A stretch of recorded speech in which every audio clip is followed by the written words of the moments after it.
ராஜயோகம் டிவி நேயர்கள் அனைவருக்கும் வணக்கம். நம்மளோட ராஜயோகம் டிவியில் தினப்பலன்கள், வாரப்பலன்கள், மாத பலன்கள், ஆன்மீக தகவல் குறிப்புகள் பல விஷயங்களை பார்த்துட்டு இருக்கோம். அந்த வகையில் இன்னைக்கும் உங்களுக்காக ஆன்மீக குறிப்புகள் பல காத்துட்டு இருக்கு. ஸோ அதை சொல்றதுக்காக நம்ம எல்லாருக்கும் ரொம்ப பிடித்த ராஜயோகம் புகழ் டாக்டர் கே ராம் சார் அவர்கள் நமக்காக காத்துட்டு இருக்காரு. அவரை நிகழ்ச்சிக்குள்ள வரவேற்கலாம். வணக்கம் சார். வணக்கம் சார். எல்லாருக்கும் இருக்கிற காமனான ஒரு கேள்வியோடு வந்திருக்கேன் இன்னைக்கு.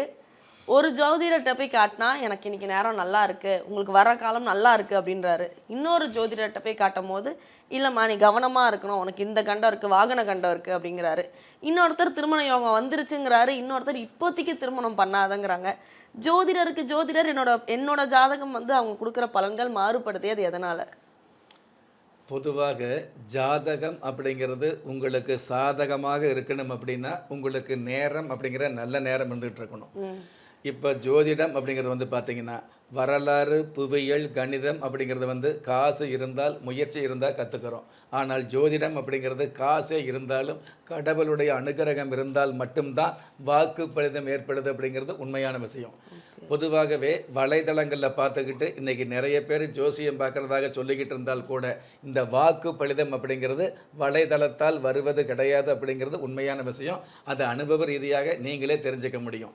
அப்படி இருக்கும் பொழுது ஒரே ஜாதகத்தை ஒவ்வொரு ஜோசியரும் காட்டும் பொழுது ஒவ்வொரு விதமான பலன்கள் சொல்கிறாங்க இல்லையா? அப்போ அந்த மாதிரி இருக்கும் பொழுது நல்ல ஜோசியர் யார் அப்படிங்கிற ஒரு கேள்வி அல்லது ஜோசியம் உண்மையா அப்படிங்கிற குழப்பம் நிறைய பேருக்கு இருந்துகிட்டு இருக்கும். வழக்கமான வாழ்க்கையில் இந்த மாதிரி குழப்பம் இருக்கக்கூடாது அப்படிங்கிறதுக்காகத்தான் நம்ம ராஜயோக நிகழ்ச்சியில் கடந்த 25 வருஷத்துக்கு முன்னாடியே யார் நல்ல ஜோசியர் அப்படிங்கிறது நீங்கள் ஜாதகம் பார்க்க முடியாது.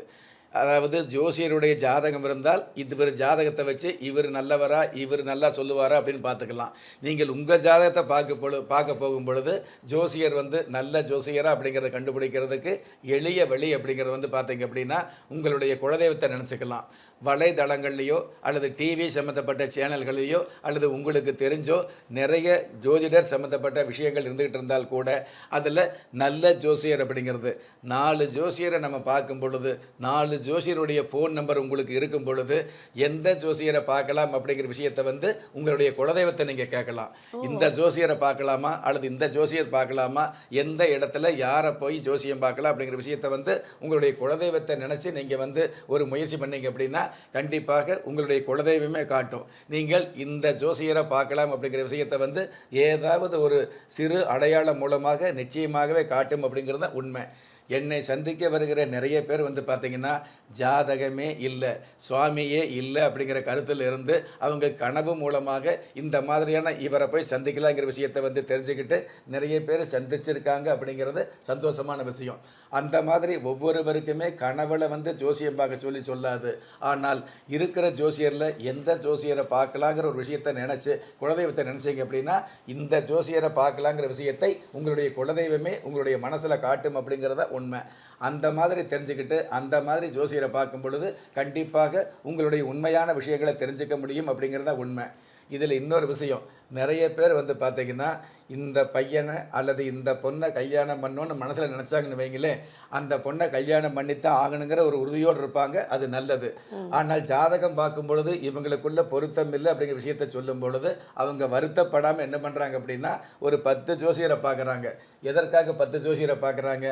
எந்த ஜோசியர் இவங்க மனசில் நினைக்கிறதுக்கு ஒத்து வர்றாங்களோ அது வரைக்கும் விடாமல் ஜாதகம் பார்க்கக்கூடிய நிறைய பேர் இருக்காங்க அப்படிங்கிறது உண்மை. எனக்கு தெரிஞ்சு பெரிய பெரிய சேனலில் மிகப்பெரிய விஐபியாக உள்ளவங்க கூட பார்த்தீங்கன்னா ஒரு விஷயத்தை சொல்கிறோம், இது நடக்காது அப்படிங்கிற விஷயத்தை திரும்ப திரும்ப மறைமுகமாக சொல்கிறோம். ஆகவே ஆகாது அப்படிங்கிறதுக்காக அவங்கள பயமுறுத்தலை. ஆனால் இந்த விஷயத்தில் அகல கால் வைக்கும் போது சரி வராதுங்கிற விஷயத்தை சொல்கிறோம். ஆனால் நான் பிடிச்ச முசலுக்கு 3 கால் அப்படின்னு அந்த விஷயத்தை செஞ்சே ஆவணும் அப்படிங்கிறதுக்காக ஒரு 10 ஜோசியர் 15 ஜோசியரை பார்க்குறாங்க. அதில் யாராவது ஒருவர் இது சரியில்லை அப்படின்னு சொல்லாமல் இது நீங்கள் செய்யலாம்னு சொன்னாங்கன்னு வைங்களே, அது நல்லதுன்னு சந்தோஷப்பட்டுக்கிறாங்க.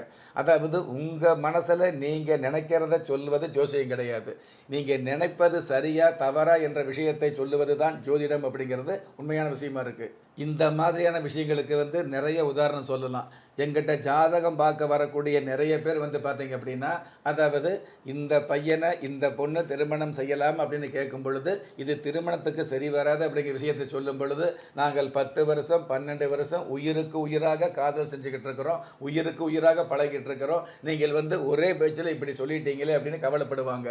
ஆனால் அதற்கப்புறம் வந்து பார்த்தீங்கன்னா, ஒரு 2-3 வருஷம் கழித்து வந்து பார்த்தீங்கன்னா, எங்களுக்கு திருமணம் நடக்கலை, அதாவது திருமணம் நடக்கிறதுக்கு உண்டான ஏற்பாடு பண்ணி நின்று போச்சு, அல்லது திருமணமாகி 30 நாள் 60 நாளில் பிரிஞ்சு வந்துட்டோம் அப்படிங்கிற விஷயத்தை வந்து சொல்லி அழுவாங்க. இதைத்தான் முன்னாடியே சொன்னோம். அதாவது 10 வருஷம் 12 வருஷம் காதல் பண்ணலாம், ஆனால் கல்யாணம்ங்கிற ஒரு அமைப்பு, மணமகள் கழுத்தில் வந்து மாங்கல்யம் ஏறினதுக்கப்புறம் உங்களுடைய வாழ்க்கை அப்படிங்கிறது மறுஜென்மம் எடுத்த மாதிரி வேறு வகையில் மாறுங்கிற விஷயத்தை தெரிஞ்சுக்கக்கூடிய அமைப்பு தான் ஜாதகம் அப்படிங்கிறது. அந்த மாதிரியான விஷயங்களை வந்து, அதாவது ஜாதகம் அப்படிங்கிறது உங்களை பயமுறுத்துவதற்காக அல்ல. இந்த கலிகாலத்தில் நிறைய விஷயங்களை வந்து நீங்கள் பயப்பட்டு இருக்கும் பொழுது நீங்கள் பயப்படாமல் இருங்க அப்படின்னு தைரியம் சொல்லுவதற்குத்தான் இந்த ஜாதகம் அப்படிங்கிற விஷயத்தை நம்ம தெரிஞ்சுக்கிறோம்.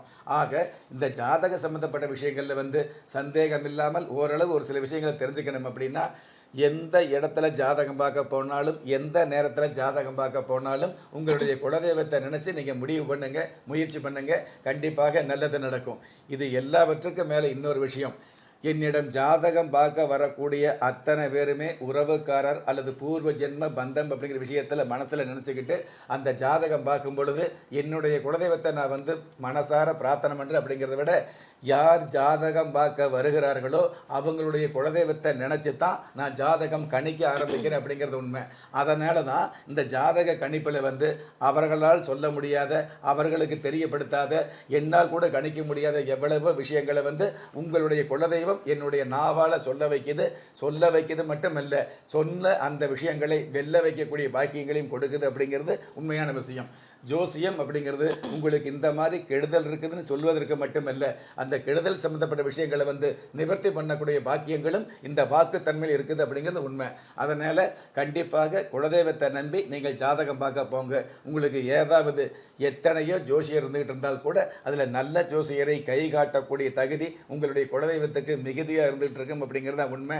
உலகத்தில் வந்து அதாவது பல கோடிக்கணக்கான மனுஷால் இருந்துகிட்டு இருந்தால் கூட 10 பேர் 5 பேர் தான் உங்களுக்கு உதவக்கூடியவங்களாக இருந்துகிட்டு இருப்பாங்க, அறிமுகமாக முடியும். ஒரு நாளைக்கு 100 பேரை பார்க்கலாம், 10 பேர்த்துக்கிட்ட பேசலாம், 5 பேர்த்துக்கிட்ட வந்து அதாவது ஒற்றுமையாக இருந்துகிட்டு இருக்கலாம், 1-2 பேர் தான் உண்மையான உறவாவோ அல்லது வந்து நட்பாகவோ இருக்க முடியும். அந்த மாதிரி எத்தனை ஜோசியர் எவ்வளவு வலைதளம் வந்தாலும் வாய் இருந்தால் மட்டும் ஜோசியம் சொல்லலாம் அப்படிங்கிற காலத்தையெல்லாம் மீறி உங்களுடைய வாழ்க்கை முழுவதும் ஜோசியம் தெரிஞ்சுக்கணும் அப்படின்னா அதற்கு உங்களுடைய குலதெய்வம் நிச்சயமாக உங்களுக்கு உறுதுணையாக இருக்கணும் அப்படிங்கிறது உண்மை. கண்டிப்பாக சார், ரொம்ப அழகாக சொன்னீங்க. ஆனால் ஒரே ஒரு சின்ன சந்தேகம், இதில் பலருக்கு குலதெய்வமே தெரியாமல் இருக்கும் இல்லையா? ஸோ அவங்க என்ன பண்ணணும்? குலதெய்வம் அப்படிங்கிறது உங்களுடைய வம்சாவளி தெய்வமாக பரம்பரை என்று சொல்லக்கூடிய 7 தலைமுறைகளாக வழிபட்ட தெய்வம் குலதெய்வம் அப்படிங்கிறது. அந்த குலதெய்வம் வந்து நிறைய பேருக்கு தெரியும். இன்னும் நிறைய பேருக்கு வந்து பார்த்திங்கன்னா வெளிநாடு போனதுனால அல்லது பங்காளி சம்மந்தப்பட்ட வகையில் பூர்வீக சம்மந்தப்பட்ட வகையில் சண்டை சச்சரவு இருக்கிறதுனால குலதெய்வம் தெரியாமல் இருக்கிறதுக்குண்டான வாய்ப்புகளும் அதிகமாக வந்துட்டு இருக்கும். அந்த மாதிரி குலதெய்வம் தெரியாதவங்க கவலைப்பட வேண்டியதில்லை. எந்த தெய்வத்தை தொடர்ந்து 6 வருஷம் அல்லது 7 வருஷம் நீங்கள் வழிபாடு வச்சுக்கிறீங்களோ, அது கருப்புசாமியாக இருக்கலாம், காளியாத்தாவாக இருக்கலாம், மாரியாத்தாவாக இருக்கலாம், எந்த தெய்வமாக இருந்தாலும் ஒரு தெய்வத்தை தொடர்ந்து 7 வருடங்களாக வழிபாடு வச்சுக்கும் பொழுது அந்த தெய்வத்தின் மூலமாக, எந்த தெய்வம் 7 வருடங்களாக எந்த தெய்வத்தை வழிபாடு வச்சிருக்கிறீங்களோ அந்த தெய்வத்தின் மூலமாக உங்களுடைய குலதெய்வம் உங்களுக்காக பேசும் அப்படிங்கிறது உண்மை. இந்த பிரபஞ்சத்தில் நீங்கள் எந்த இடத்துல இருந்தால் கூட உங்களுடைய குலதெய்வம் உங்களை கைவிடாமல் காப்பாற்றும் அப்படிங்கிறது இந்த இஷ்ட தெய்வத்தின் மூலமாக காப்பாற்றி கரை சேர்க்கும் அப்படிங்கிறது உண்மை. Super sir. ஸோ வந்து ஒரு ஜாதகம் வந்து ஒரு ஜோதிடர் கேட்டார் போல் மாறுறது ஏன் அப்படிங்கிறத ரொம்ப அழகாக தெளிவாக எடுத்து சொன்னீங்க. மக்களுக்கு ஒரு விளக்கம் கிடைச்சிருக்கும் நம்புறேன். நன்றி சார். நன்றி. நம்ம ராஜயோகம் டிவியில் புத்தம் புது ஆன்மீக தகவல்கள், மாத ராசி பலன்கள், தினப்பலன்கள், இந்த மாதிரி நிறைய விஷயங்களை அப்லோட் பண்ணிட்டு இருக்கோம். அது மட்டும் இல்லாமல் ஒவ்வொரு நாளுமே நீங்கள் வழிபட வேண்டிய தெய்வம்னு சொல்லி பல தகவல்களை நம்ம நிகழ்ச்சியில் சொல்லிட்டு இருக்கோம்.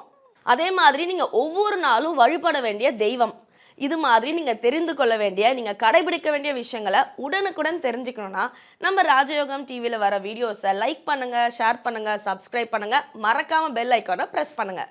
திறமை இருந்தும் வறுமையில் வாடுகிறீர்களா? விதியை நொந்து விரக்தியில் இருக்கிறீர்களா?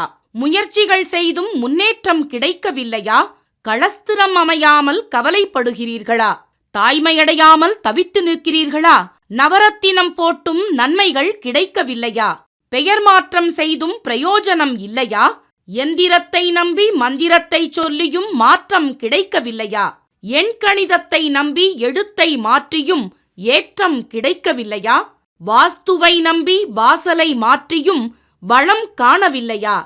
ஹோமத்தை வளர்த்து யாகத்தை செய்தும் யோகத்தை காணவில்லையா? திரும்பிய பக்கமெல்லாம் திண்டாட்டங்களையே சந்தித்த உங்களை யார் கைவிட்டாலும் ஆன்மீகம் கைவிடாது. ஆம், அண்ட நிழலுமில்லை, ஆதரிக்க யாரும் இல்லாதவர்களை குலதெய்வம் கைவிடுவதில்லை. கிள்ளிக் கிடைக்கக்கூடிய யோகங்களை அள்ளிக் கொடுக்கக்கூடிய ஆன்மீக அற்புதம் குலதெய்வ விருட்சம். திக்கற்ற யாவரும் ஒப்பற்ற பயன்பெற வாங்கி பயனடைவீர். குலதெய்வ விருட்சம். குலதெய்வ விருட்சம் குடும்பமே சுபிட்சம்.